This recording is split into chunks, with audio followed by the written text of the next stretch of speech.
Hey, it's Ben. Rahul and I started this podcast because we love hanging out with fellow trial lawyers and sharing ideas that can make us all better. And both of our firms also regularly collaborate with other lawyers across the countries in cases where we can add value. If you're interested in collaboration, or even if you just have a case or an idea that you want to bounce off us or brainstorm, Rahul and I are going to be hosting confidential case workshops the first Wednesday of each month. So here's how it works. If you have a case or an idea that you want to talk about or brainstorm with us, just send me an email to ben@elevate.net, ELAWVATE.net, or go online to elevate.net and submit a case workshop request. We will schedule you for a confidential 30-minute Zoom meeting where we can talk about your case to see if we can help. If you feel like there would be good value in collaborating on the case further, we can talk about that. If not, that's okay too. We enjoy helping other trial lawyers because we know someday you'd be willing to do the same for us if we needed your help. So again, if you're interested in workshopping your case with us, just send an email to ben@elevate.net or fill out a case workshop request at elevate.net. And Rahul and I will look forward to chatting with you soon. This episode of the Elevate podcast is brought to you by Steno. Rahul, you guys work with Steno?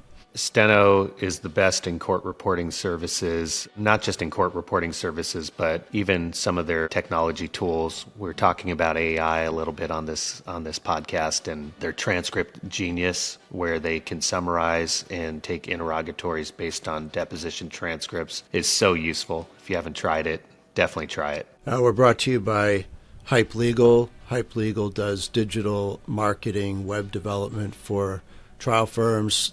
It's owned by our good friends Micah and Tyler. They recently redeveloped our firm's website, so you can check our website out. If you like it, give them a call, and they can help you out too. And finally, we're brought to you by Expert Institute. Rahul, you guys work with them, right? We both use Expert Institute because you always need to be cutting edge in the experts that we use in our cases. Going to the repeat experts every single time is going to make you a lesser lawyer, and you always want to keep up, and the best way to do that is with Expert Institute. Welcome to the Elevate podcast. I'm Rahul Ravipudi. I'm Ben Gideon. That is your nighttime radio voice. You're leaning in on that. Yeah, I'm going to try a new thing here with the FM radio voice. I think if for those of listeners who listen to it in 2x, it actually probably sounds normal. I don't even know what 2x. Oh, that's like the double speed. Yeah.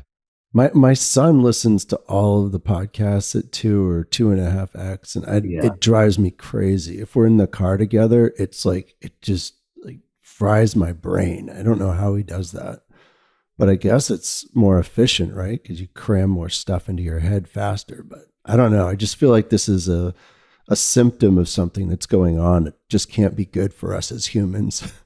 No. Well, I mean, shoot, the attention economy. So there's a lot of people who have short attention spans now. I'm not saying your son's one of them, but there is a designing of everything that's getting delivered to deliver it fast and short, except for our podcast. So we'll just keep it slow just so we can follow it. No kidding. Just want to introduce our guest very briefly. Jessica Brylo, a trial strategist and consultant, nationally known. Jessica, thank you so much for joining us. Thanks for having me. I'm really excited. Oh man, so we're more excited, and I love trial strategy, and I love talking about voir dire in particular, and so I'm really excited to have you on here. But before we get into any of that, can you tell everybody a little bit about your background, how you got here? Yeah, I went to Duke for law school. My intention was not to become a lawyer, though. I actually went because I was trying to get into the MBA program. And the MBA program wouldn't take people straight out of college. I would have to go work some other job. And I didn't want a menial job. I wanted the job I wanted, which was to be a marketing exec and run focus groups for products. And so getting the law degree was my back channel way to get into law school, because then I could go and say, oh, well, now I'm in law school. Now let me do a joint MBA.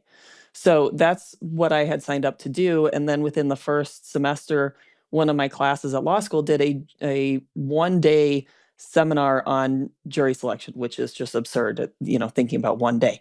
But I don't remember what they taught in that one day. But they did mention David Ball's name, and I was in North Carolina where he is based. And so, I didn't know who he was. I didn't realize how big he already was at that point, which is probably good because I'm not sure I would have had the guts as a law student to just call this guy out of the blue. But I did call him and I said, I think I'm interested in what you do. I thought this is a really good mix of law and running focus groups and really marketing strategy. So I talked to him and we sat down for lunch and he explained about what this all was and what he does. And I said, I think I'm interested in doing that. And he said, well, if you want to shadow me for the next 3.5 years while you're here, you're welcome to do that. So, right place, right time. Thankfully, I put on the charm, I guess, at lunch. And that's what I did. So while I was doing the law degree, people do moot court or law journal. And I would go to David's house and we would sit and watch focus group video or go in and sit together at a coffee shop and he'd say, put your books down and come over here. Let me show you what I'm doing with this opening statement. So that was my entryway into it. And then started my own firm right after that. That was in 2008, which I guess is a long time ago, though anything like after 2000 to me seems like it should be really recent, but apparently it's not.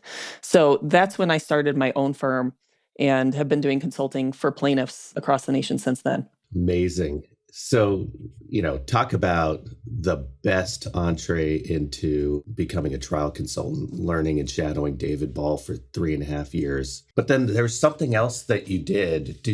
What's the 1996 Arizona project and how did all that work and how did you get access to that? Yeah, that was really cool too. I guess I'm just fortunate to be around good people at good times. I ended up doing sort of a thesis statement on juror decision making. And one of my mentors at the law school was Neil Vidmar. Some people who read research may know his name. Probably most trial attorneys don't know his name. But he was big. He and Sherry Diamond, people might know her a little bit more, write a lot of papers about juror decision making. And in 1996, there was a study where they put video cameras in actual juror deliberation rooms. I think it's the only time it's ever been done. And they got permission to do that. And what we wanted to know, they wanted to know was whether or not jurors in real trials behave the same as we would see in a mock trial, because, there is a difference in that setting, of course. And what we saw so Neil had half of the tapes, Sherry Diamond had the other half of the tapes. So I got to go to his office after hours. He gave me a key and I would go in and just start watching juror deliberations. And there were transcripts for some and video for others and both for some. And I would just study them. And it was really interesting because the jurors forget about the camera within the first 2 minutes of when they're deliberating. And sometimes it gets really heated in there. But it really does look like a mock trial. I mean, the way that they come to their conclusions is not always the straightest line. Sometimes you're screaming at the television, like, what are you doing? And that's completely wrong. And why are you discussing this? But they do wind their way around together to get to a result that vast majority of the time is at least reasonable. Even if you don't agree with it, you can see how they got there. Amazing. Ben, did you know this existed? This is the first I've heard of it. How was it that they were able to get cameras into actual juror deliberations? That would seem to conflict with the rules in every state. Do you know anything about that? I know. I don't know how Arizona allowed it, but I think they allowed it for study purposes, and it really didn't seem to affect much. Now, I guess you never know, right? You don't have to compare a jury that didn't have cameras in there, but from what we can see, nobody ever pointed to the camera. Nobody said we're being watched. Nobody looked at the camera. So it really did not seem like that was an issue in the case. So taking all of this together, your experience, your time with David Ball, your exposure to seeing how actual jurors interact, knowing that correlates to focus groups, which you've done tons and tons and tons of. Give us all the advice and philosophy that you can on how to be the best lawyer, to do the best voir dire. What's your philosophy and why? Oh man, that's a big open question. Let me think. There's a lot that goes into that. So let me break down a couple of things. One is preparation. So going into voir dire, you can ask questions in a good open-ended way, right? Like David Ball would have taught, or like we're all taught, but you could still, quote, fail your voir dire because you didn't know what you were even after. So going into jury selection, knowing, are there certain messages I want to portray, which, hopefully not in a super indoctrinating way, but in a curiosity type of fashion? And what are the attitudes and beliefs that I really need to get at is your first step. And how you figure that out is either just some intuition about the case, but preferably with testing, right? So whether that's focus groups, whether that's mock trials, whether that's big data studies, a combination of all of those, I think they provide different things to the case, and we use different ones in different scenarios. Or whether you're talking to a consultant and just trying to talk through the case, you have to know what you're after. And even once you know what you're after, I think the order of questioning matters. So I've talked to people and they'll send me their voir dire questions, and you have to really imagine yourself in the shoes of the jurors who know nothing, and picture the flow of the questions. Because if you start your whole voir dire with all of the things that you are most concerned about, my client was drunk when driving, or they weren't wearing their seatbelt, or any of these other issues that you definitely need to ask about, but you start there, you send the message that your case is crap. And then you have to backtrack from that. So when you ask those types of questions, I like to put them after we've done some building of, this is sort of what the case is about. Here are the issues that you're going to face. Is a product defective? What do you expect out of a car manufacturer? So that they understand, oh, this is about a car that did something wrong, that broke, and somebody got hurt. And now there's this issue of also the seatbelt. So when you give them context, I think you get a better answer, as opposed to everybody just thinking, well, yeah, you're at fault if you didn't wear a seatbelt. So you want to get reliable answers, and that has to do with knowing what you're after and then sequencing the questions in the right way. And then all of the other things come in as well. Your presentation, asking things in a good manner, being likable, all of that matters too, of course. So like taking a baby step back, what is your, in a venue that allows it, is your focus really on identifying biased jurors, or are you of a philosophy of building a tribe, or, indoctrination so that you can get the best out of the first folks in the box? Or Yeah, it's an interesting question, because I'm in a different position than the attorneys are, right? When you're deciding what your stance is, you're deciding what fits you best and what fits your personality. I think there are certain personalities that do very, very well with an exclusionary voir dire, and certain personalities that do very, very well with an inclusionary voir dire. When I'm coming into a case, I almost have to adopt the attorney's personality into it, because if I take somebody who is very good at being inclusive but does not like the exclusive part, then I'm working against my client. So I try to adapt to whatever their style is. Now, many people come to me without much of a style. My preference is sort of a mix, if you're just asking me, if we're taking the attorney out of it. I think you have to do a little bit of both, but that shifts depending on how much time you have in voir dire. It shifts depending on the case, because if you have a really good case that's very strong, then excluding people, you can almost take the first 12. So then we're going to want to build people up, build a tribe, and find those who are the best out of all of the good jurors. And so I think the strategy changes depending on who the attorney is, the venue, and what your rules are, and what the case needs.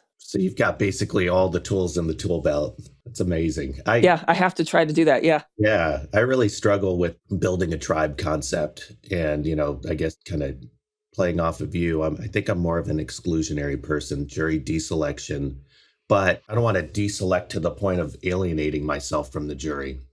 And so I don't feel like Right. that happens, but I feel like there's always a risk of that happening if you're approaching it in a certain way, and probably in the wrong way, where you're getting too aggressive as opposed to really trying to learn what the jurors are actually thinking. Yeah, and I think you can do a mix, right? I think you can go in and be charismatic and open-minded and thank jurors for their answers and be genuine about that, and also put out themes of your case about trust or safety, and also find the jurors who are not good for you. I don't think they're mutually exclusive. Now, again, some people like to do all one or all the other. And if I have a client who is just, that's their personality, then I'll work with that. But my preference is some mix of those. I've just been processing this and thinking about it. I've been doing a lot of thinking about jury selection and who you want on the jury and how that maps into your presentation at trial. I thought about this construct, and I'm curious what your reaction is to it, because are you familiar with the book Super Communicators? It's one someone suggested to me recently that I read. It talks about how part of communicating effectively is to understand where your audience is coming from and like what their perspective on the conversation is. So there's some people that are coming to it from an intellectual or analytical standpoint. That's kind of the rational third person. There's some people that are coming to it on the how do I feel about this? That's like the emotional person. And then there's some people that are coming to it from a, who am I as a person and how does that relate to this conversation I'm having? And that's the identity or values kind of mindset. I was thinking about that as it relates to jurors and how there are some jurors who, if they're thinking about like, who am I and how does that relate to this case? If their value set just doesn't allow them to relate to the case in the way that you need them to, they can't be they'll never be a juror for you, no matter how you try to persuade them, right? They're not going to respond to emotional or analytical arguments because it's inconsistent with who they view themselves to be as an identity. And so then thinking, okay, well, you got to identify those people, right? And then if you get to what is this case really about, it kind of goes back to a lot of the judges believe that almost anyone can be a juror because most people want to be fair and impartial and they want to do justice. And although there's a lot of lip service in the trial lawyer world too, that's not true because people are tort reform, people are, indoctrinated and they're not open-minded. My experience is that most people actually are open-minded, but some aren't, right? And for those people that are open-minded, you can get to them if you have the right argument or the right, connection. But the ones who aren't, the ones that have an agenda beyond just your case, so they're going to decide on a broader issue, which is some broader agenda that doesn't involve doing justice in the individual case. You obviously can't have them on the jury either, right?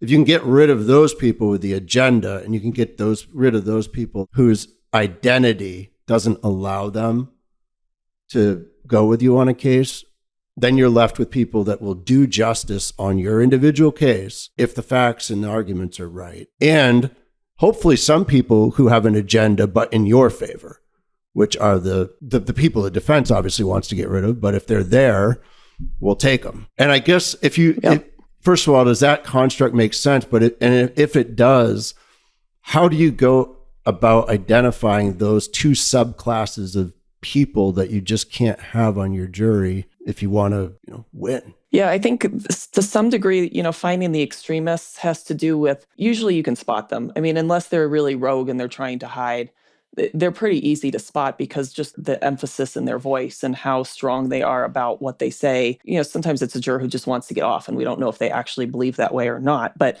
you don't want them anyway if they're trying to get off that badly, so it doesn't really matter. In terms of those who have beliefs that are inconsistent with your case, I would go back to the testing part because how do you know which beliefs those are? Right. So people come to me all the time and say, well, this case involves somebody who's an African American. Do we need to be concerned about race? Is that going to be an issue? Well, I don't know. How about we test it? But the only way to know those things, if they're demographic factors, and to some degree, if they're attitudinal factors as well, is to do a really large data study, right? Because you need the numbers. You can't do a 10-person focus group or even a 4-panel mock trial with 40 jurors and know if African Americans are better or worse for you because there's probably only 5 of them in the whole panel.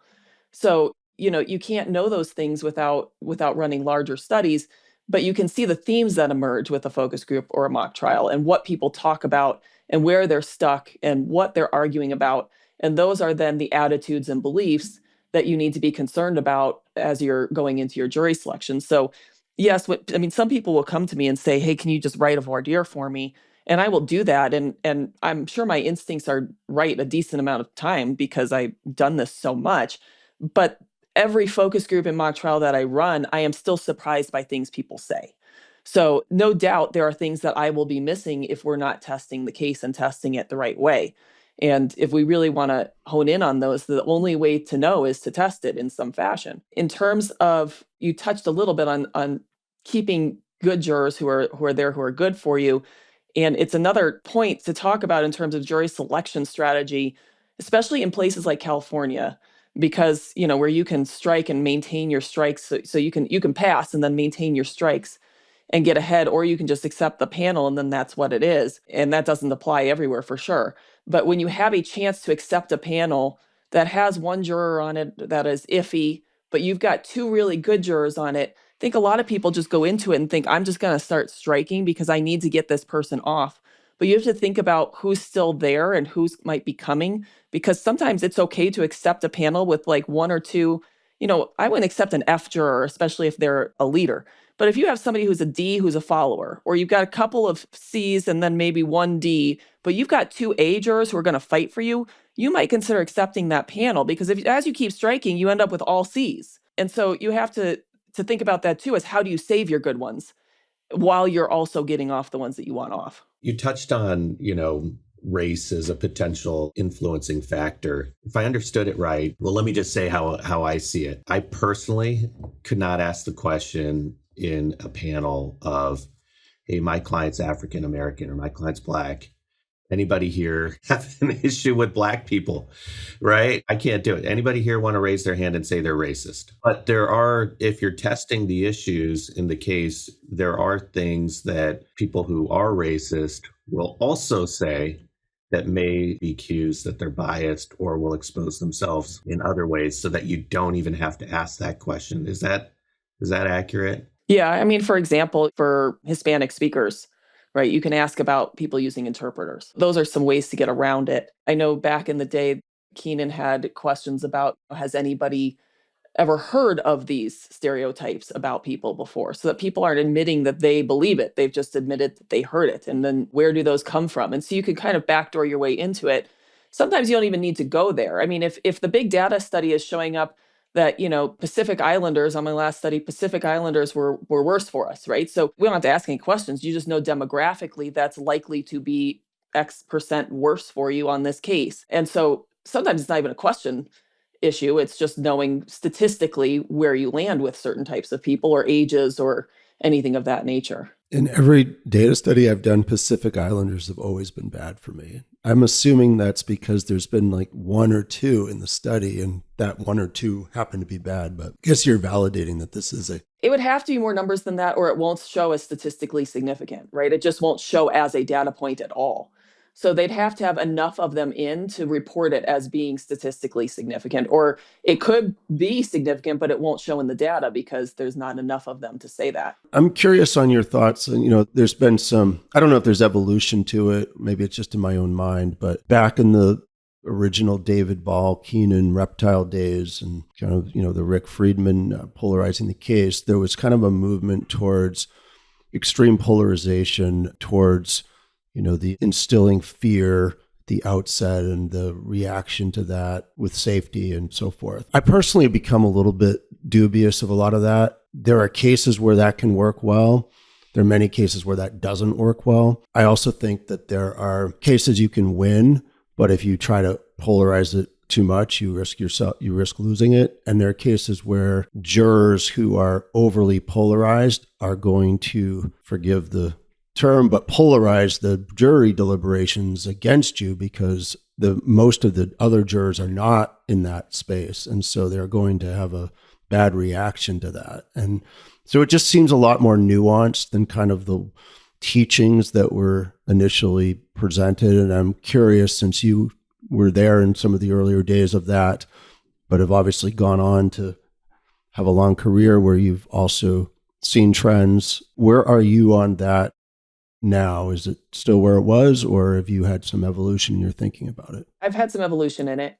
I think, people come to me and they're sometimes surprised when they ask, do you do a David Ball opening? And I said, honestly, rarely these days. Some cases I think work well that way, but I also don't think it's as needed. I think when he came up with all of that, it was in a really tort reformed era, and that type of argument was more necessary to get people onto your side. And that's not where we're at right now. We're we're in this era of people being really angry at corporations and wanting to do justice. And so I don't think you need to lead them that way. I think in certain cases, let's say it's a more complex case and people don't even know what rules apply, right? Then yeah, we've got to go through some of the background of what the rules are so they know what was broken. But in typical trucking cases or things that people have a general common sense about, I don't think you need to start there. I think you start with things like betrayal or trust or whatever the case may be. I had one case where we were going to open with, this is a case about traps and lies. And so I think every case is different. I don't suggest one way to start things or one way to write it up. Some cases you really have to start with your plaintiff, which we never would have done back in the day. But if you're running focus groups and people are really struggling until you show photos of the plaintiff and they go, wow, that wasn't at all what I was picturing. And then everything shifts. That tells me we may need to start with the plaintiff because in their mind, they have something different than what we're portraying. And so, in those cases, we may just start with the background of the plaintiff and who they were and what they could do because they see the stark contrast. So I think it really depends on the case these days. Take your playbook to the next level by joining a legal network of all-stars at psrplaybook.com. psrplaybook.com is a free digital legal library created exclusively for plaintiff lawyers by the nationally recognized personal injury law firm of Panish Shea Ravipudi LLP and features video content showcasing the tactics, strategies, and concepts implemented by some of the industry's most successful trial attorneys. PSRplaybook.com promotes learning, shared knowledge, collaboration, and best practices. Get in the game and see for yourself by joining our national network of plaintiff lawyers. Subscribe now at PSRplaybook.com and learn from the best.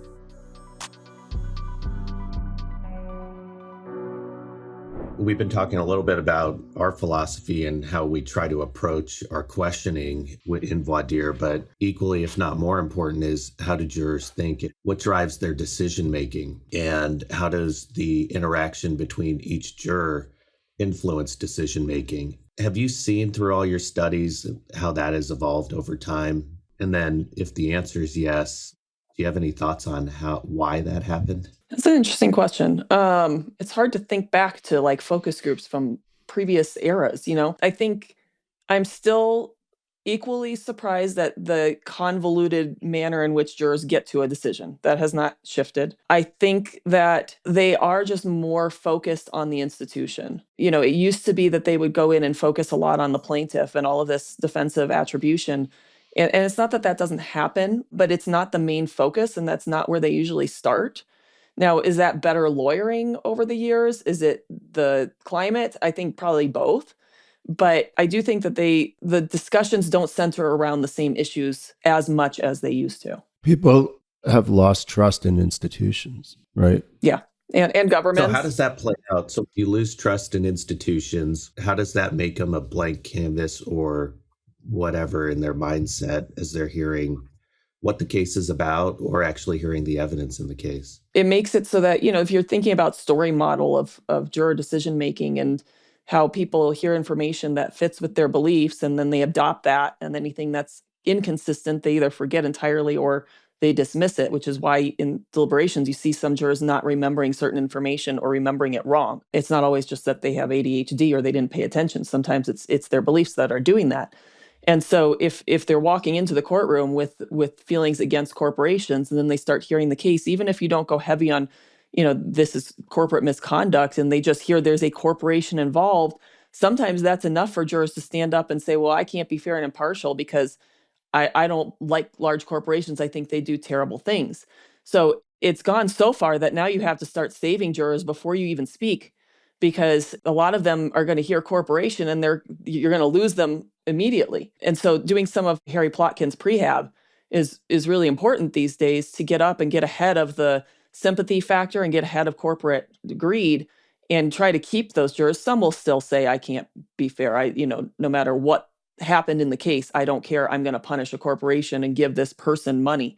But a lot of them, you can at least backtrack a little bit and save them if you can get them to say that they'll wait to hear the evidence before they decide if they're angry at this corporation, because they don't know if this corporation is a good one or a bad one yet. So, can you wait and hear the evidence before you decide if you're angry at them or not? And then you're allowed to feel angry at the end. You just can't use that anger in your verdict. So are you open to doing that? And a lot of them will say yes.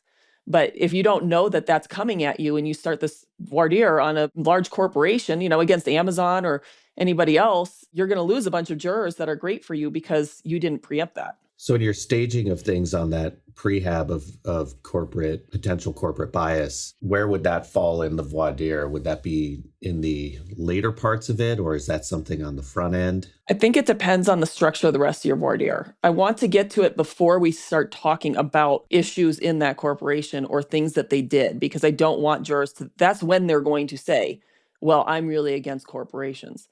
If for whatever reason we're staging it so that is later in the voir dire, I think you can wait until a little bit later to do the prehab. Same with like sympathy toward either party, in Claggett's wrong verdict for the wrong reasons type of situation, that can go later as you start talking about damages. You don't have to do that right up front. So I think it should fit with whatever the topic is that you're trying to prehab, but you can't necessarily do it at the end of that topic because you've already lost those jurors. They've already spoken. So you need to get ahead of it and make sure that you're locking them down before you go into those issues. What is the wrong verdict for the wrong reasons? I don't know about that. So credit to Sean Claggett on this. Maybe he took it from Raleigh. I have no idea, but I've heard Sean do it a lot of times. And he will say, in this case, we're looking for jurors who are going to give the right verdict for the right reasons.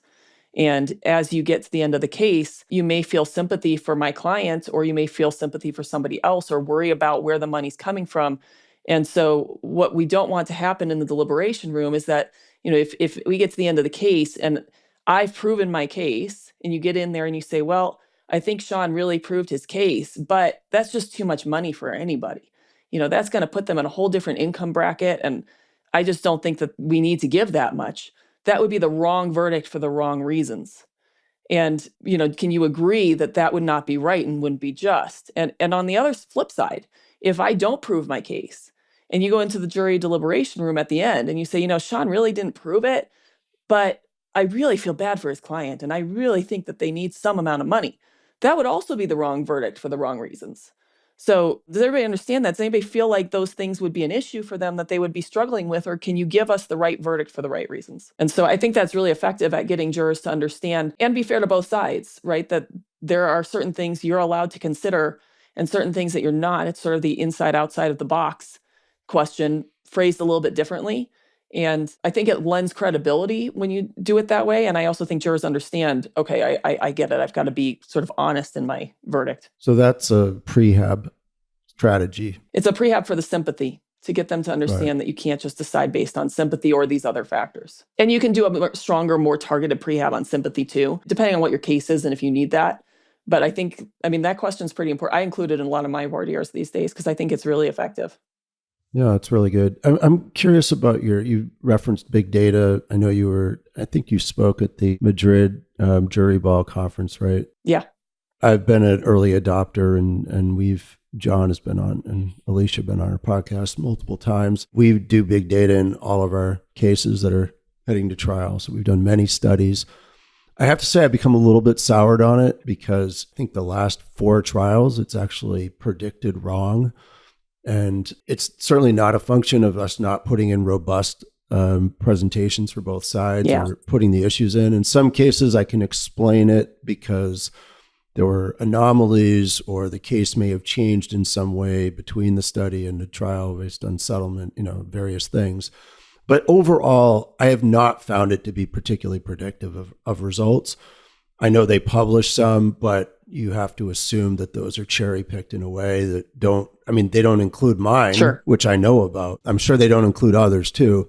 I also recently, on my most recent trial, we also did a verdict hub, which is Robert Hirschhorn's product, which is considerably less expensive. I don't know if you've used that, but it models, 500 plus AI demographically similar jurors. Now, I don't even understand how that works, and we're having them on the podcast to try to drill down and explain this. But I'm curious, there's lots of different modeling or thing. And, and one thing I worry about the data studies is it's all based on surveys. There are only some people who are going to be online responding to surveys. It's a subclass of humans that are not necessarily representative of all people because, I mean, how many people do you know that spend their days online doing surveys? And they probably do a lot of different surveys, right? So where's your head on all this? Because, you know, for a $35,000, $40,000 Campbell study, you could do 10 verdict hub studies. But again, I don't know what the predictive value of that is either. I will say in the recent case, we did both Campbell and verdict hub, and the prediction was within about 2% of each other in terms of what the outcome would be. So they were very similar in terms of that. And a lot of the case themes and issues that they identified were identical. Interesting. Yeah. Yeah. A lot to unpack in that. Let me back up to data in general. So, before we had big data as consultants, we didn't have any way to do this prediction stuff. We'd run focus groups and mock trials, and we'd use our skill set, and that's what we had. And that's still what we use, but data is an extra tool in the toolbox. I agree with you. I don't think data is always predictive. It's just, to me, it's the best we have, right? I mean, getting 300 jurors to give you an answer is going to be more predictive than having a panel of 10 to 20 give you an answer. Does that mean it's always right? No. And it's hard to prove data wrong too. I mean, that's the other part. You can have a study that shows 99% win rate and there's still a 1% chance you lose, right? So there is that to it as well. I do find most of my cases fall between the mean and the median on the data. Do I have some outliers that went either higher or lower? Yes, I do have that. So I don't think you can take a data study and say for sure this is what I'm going to get. But to me, the way I look at them is, I like to use focus groups and mock trials for case framing. I think the data study is more predictive, but it's also a 2D document. It's a survey. You don't hear people talk. You don't get to see them. You don't get a feel for why those things are important to them or why things are driving the verdict. And so focus groups and mock trials give me the why, but it may give me the why in a wrong direction. You can have one group that's stuck on one issue and you run 4 of them and the other 3 aren't stuck on that. So, knowing which ones statistically are going to be more important is where the data comes in. But seeing why those are important and how to work with it is where focus groups and mock trials come in. I think everybody wants certainty in the world, and jurors are very uncertain, right? So when you take a study that has 300 people in it, if we had 300 people jurors, probably the data would be right every single time. The problem is the randomness gets inserted back in as you narrow that back down to a jury of 6 to 12 people. And then it really depends on who those people are and things that happen during trial. I also think there's certain things that data doesn't capture well. Not that it's not tested. I just don't think, and you can say this about focus groups and mock trials too, although there's a little bit more robustness to those because there's more time spent together. Feelings about race, I don't know that they come through as well in a data study in a written script. Personalities of the defendants, which are often not recorded and not tested, are something that comes through in trial. And I also think themes that show up as being somewhat important, but not necessarily top of the list, can become more important as you're in, a 3-week trial and people hear depth on things, that they become more of the case than you can see in a paragraph, right? So I run a ton of data studies. I am probably their number one. I think Sean's ahead of me. I think Sean's still their number one user of data, but I'm catching up quickly, I'm told. So I run a lot of studies. And when people run them through me, through the Campbells, you pay the same as if you go direct to John and Alicia, because I'm just taking some of the work off their plate. So the fee gets split up. So you get a consultant and you get the data, which is, it's a win-win-win for everybody.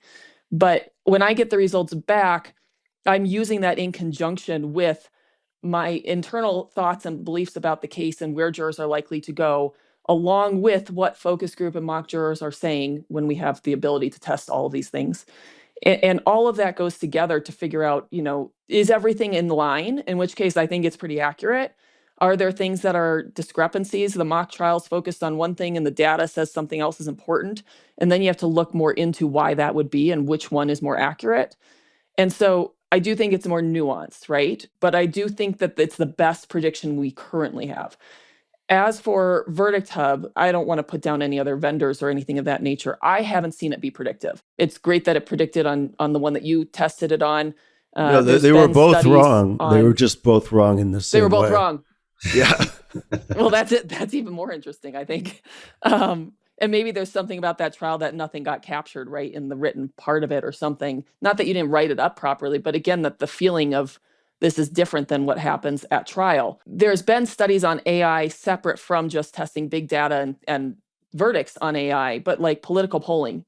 And can we predict, political leanings and elections and which people and which demographics are good or bad, which is similar to trials, right, in jury selection, but different researchers. So maybe it has more validity. And they're currently saying that it's wildly inaccurate. The more variables you throw at the AI, the more it has to calculate. It's like a math problem, and it gets more and more complicated. And so it tends to be very far off on its predictions. I've had a few cases we ran data with and then got a verdict, and the data was accurate to the verdict. The verdict hub was wildly off and opposite on the types of jurors that you would have wanted. And they've tested different like OpenAI things, and they are sort of all over the map. Does that mean that AI won't get there? Not necessarily. I do think there's nuance, though, to human beings and to how they think and process a case, that even if you take a certain personality type and you insert it, or you say, this is a real mock juror, we're going to take their personality type and their leanings on this case, and then we're going to use them as an AI juror. The same juror in very different cases votes very differently. So I'm skeptical of how well it can get at that. Again, I'm open-minded to the fact that these change every second of the day, and maybe at some point it will get better. I personally have not seen it be accurate or predictive. Hey, Ben, on that case where Verdict Hub AI and Campbell had it wrong, did you change your themes or adjust based on the focus group or the trial survey data, what you actually did at trial? To answer that, sort of, both the Verdict Hub and the Campbell study identified the same core themes, both for the plaintiff and the defense, and in roughly the same order of priority. So they were both very helpful. Like either one would have been extremely helpful to me in preparing themes. I'm just talking about predictive values. They weren't neither were very predictive. But to Jessica's point, the Verdict Hub was wildly inaccurate in predicting what kind of jurors would have been good for me. This was an emergency department and neurosurgery case, and it told me the Verdict Hub results said the best jurors for us were emergency department nurses. And I reached out to Robert and his partner, and I said, that flies in the face of all of the teaching of what we've learned about who you want on your jury. I mean, are you telling me I should choose emergency department nurses to be on my jury based on this data? And they quickly backed off of that and said, no, that's really not. We can't rely on that. So, but in terms of the themes, it was extremely accurate. And actually some of the feedback it gave me was more insightful and deeper than what I got from the other data study. But the Campbell study was much better in terms of identifying the types of people that mapped into who I would want on my jury. So in terms of jury selection, it was much better. But the other thing that was interesting about both studies, there was a huge issue in the case. This is the one that we talked about in the last podcast, Rahul, where the neurosurgeon, didn't tell the truth about something in his deposition. In both data studies, jurors did not find that persuasive at all. In fact, in one, it actually damaged our result to dwell on the neurosurgeon's, quote unquote lies. But I didn't trust that. And over the course of the case, we put that in a subtle way, but then built it up to be a major theme. And it was clearly a major theme in the case. And the data studies both showed we were going to lose the case more often than not. So it just didn't really get the case. Neither the data study nor the Verdict Hub really got the case for whatever reason. And that's where, you have to trust your intuition on some level beyond just this data, which again was not predictive in that case, or the last case, which told me I was going to lose that we won, or the case before that told me I had a 70+% chance of winning and we lost. You have to take it with a grain of salt. It is a tool and a very valuable tool. Mm-hmm. I'm going to continue to do them and use them, but I just think we have to understand what the real value is and not just turn over all of our experience and instincts to, the robots. That's totally, you hit the nail on the head on that. And, have you heard my cheesy joke that my dad told me as a kid? I grew up, both my parents were engineers, so they were really nerdy jokes. But there was this guy who was hiring for a job. And so the simple question he asked each applicant was, what's 2 + 2? And so this mathematician comes in, and the boss goes, "What's 2 plus 2?" "It's 4." And then he goes, "Okay." Next person comes in, it's a poet. "What's 2 plus 2?" "Oh, the moon, the stars, the sky," right? "Okay, thank you." And then the third person comes in, a statistician. "Hey, what's 2 plus 2?" And the statistician says, "What do you want it to be?" And so Yeah. this data, and there's certain parts of it where it's what do you want it to be, and there's certain parts of it where you got to cross-examine it just like you're going to cross-examine anything else. And it sounds like that's what you were doing, Ben, in taking the data and not just taking it and saying, "Okay, great, you're telling me I'm going to win, so that means I'm going to win." There's certain parts of it where you're like, "Okay, this is super helpful on theming." Certain parts of it, predictability, maybe not. Juror profiles, there's no way I'm relying on that because I know better than that, and taking that institutional knowledge that you've developed and not just taking it at face value. And I think Campbell would agree with that too, is that like, hey, there's certain parts of that going to be helpful for you and certain parts of it that may not. Well, I was just going to say that's why having someone like Jessica who can Yeah. not just get the raw data, but is going to help you understand how that actually relates to your case is so helpful. Right. Really, you get Jessica for the price of the Campbell study. Yeah. Why wouldn't you want that? Yeah, it's sort of a hard sell, honestly, because I think people don't believe it. It really When I does. heard it first just now, I know I didn't believe it. That's it amazing. really does work because, I mean, they're slammed and they can't, write up all these studies. So it's really no loss to them. And then, I'm doing the back end work and writing up the study with the attorney, which gives me access to the attorney to start framing things already. And on big cases, sometimes we run focus groups first or a mock trial first. And then we take that and put that into the data study and then we'll rework it. And so now all my other services aren't, of course, included in the data fee, but you've got access to me and then I'm already in on it. So it's a win for the client. It's a win for me. It's neutral to the Campbells and I'm bringing them tons of business. So it really does work for everybody. And there really is zero reason not to do it. I can even do contingency with the Campbells because I'm also an attorney. So like all of that, works together. I would also say, sort of along the same lines, like we had a case that was a product defect case.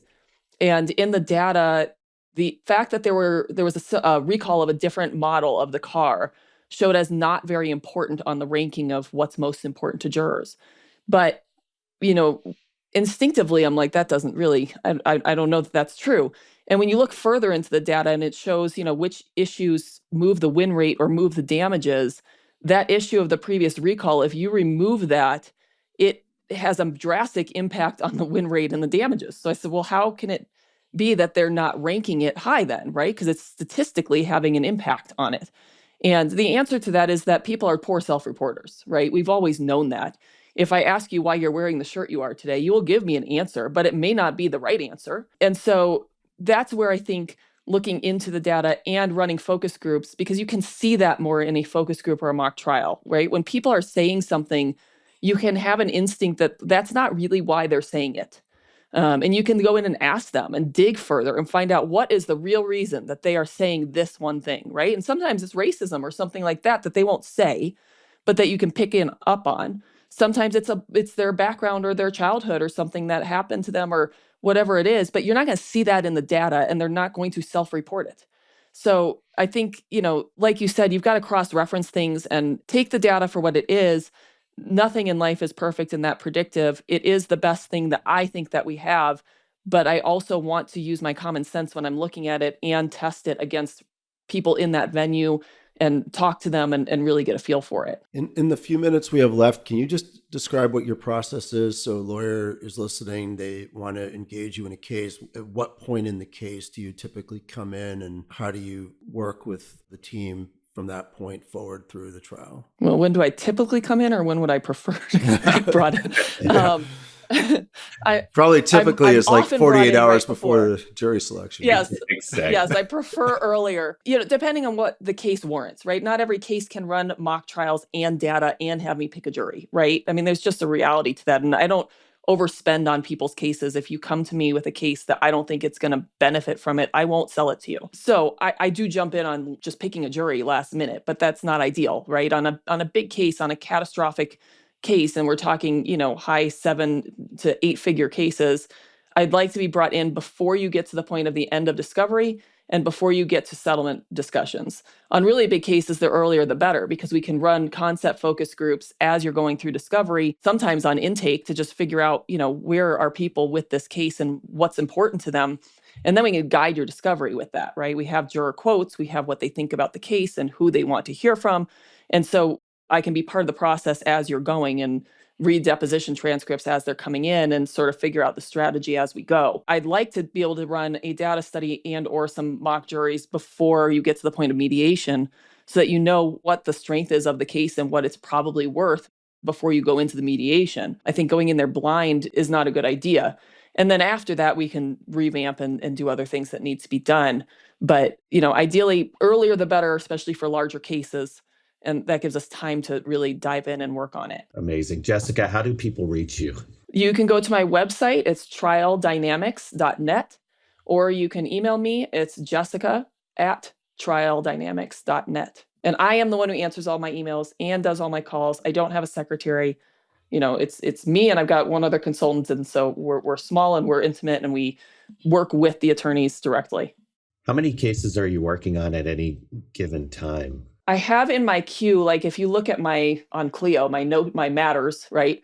I have 90 or so at a time. Now, does that mean they're all going at the same time? No, some are on hold for a year and a half. I would say I'm probably actively working on maybe 20 at a time, and they sort of rotate through. So if you called me like 4 months ago and talked about a case, you're going to have to like re-update me on the case when you call me. That's the same for us, Yeah. Well, thanks so much for joining us. This was really great. This is amazing. Thank you, Jess. Yeah, thank you so much for having me. Yeah, I'm looking forward to working with you. This will be great. Sounds great.